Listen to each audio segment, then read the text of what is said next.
I never thought that I wanted to be a chef. It kind of just all happened in my life. When I look back at it now, all the series of things really came together. But in my high school cooking class, my cooking teacher took a liking to me and took me under her wing, and we had a really good relationship. She kind of was telling me, like, you're really good at this, you should think about going to school for it. And I'm like, going to school for it? I didn't even know you could go to school for cooking. I just thought it was like just something that you do. You know, I did a lot of cooking at home.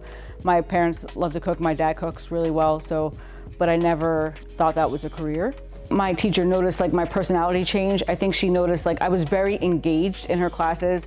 I took really good notes. She kept my notes and like used them in her classes. She would refer back to my notes. I sat in the front and I always the one raising my hand and answering the questions. And then when we got into the lab and was cooking, like I just really loved it. It came really natural to me.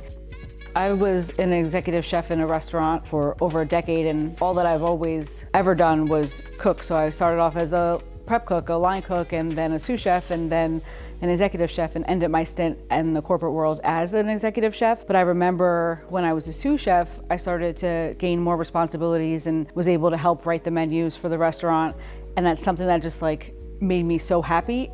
And it also came very easy to me to like put ingredients together, put elements together to build a plate, and then essentially to build a menu so there was enough options and variety. And it's something that I've always loved and was able to do pretty easily. So when I decided to build my own business, I realized that how was I going to do that? And you know, meal prepping for people is just a part of what I do.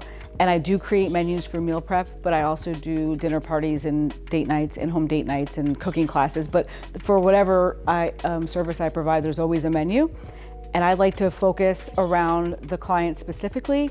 A lot of people ask me to see examples of menus, and I can show them menus that I've done in the past, but for me, I just have a conversation with the person. I find out, you know, what the occasion is, or if it's meal prep, if they have any dietary restrictions or any goals, and what they're looking to get out of the service, and then I just build a menu around the client specifically. For me, it's the quality of ingredients. I like grass-fed, local, sustainable, organic. I'm only shopping at farmers markets or places where I know that the ingredients are as high quality as possible.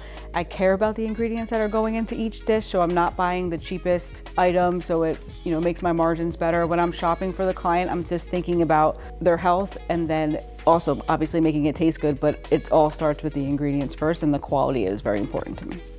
For me, it's more than just cooking. I've been cooking my whole life, but when I decided to build a business, to me, it's about the people. It's not so much just about the food that I'm cooking. Obviously, that is the vessel that I use to get closer to the person and to build relationships. When I go into people's homes, it's like I become part of the family. I'm Chef Lauren. It's almost like they're saying auntie, like to my junior clients. Like I'm part of their big occasions. I'm part of their everyday lives, and it's all about the relationships for me. It's obviously I love to cook, and that's something that comes really naturally to me, but it's more about building the relationships with each client, and they become like family to me.